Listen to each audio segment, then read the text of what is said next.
Было подчеркнуто, что одним из факторов, препятствующих развитию взаимной торговли между нашими странами, является ограниченность транспортно-коммуникационных возможностей. С учетом географического расположения наших стран, такая торговля, естественно, требует создания необходимой инфраструктуры. Мы также обсудили вопросы регионального и международного характера, в том числе ситуацию в Афганистане.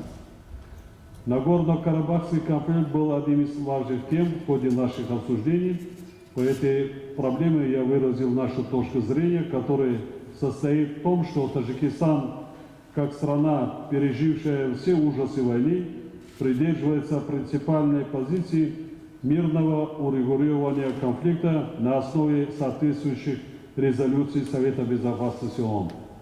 Также хотел бы выразить благодарность Таджикистану за принципиальную позицию в вопросе урегулирования армяно-азербайджанского Нагорно-Карабахского конфликта.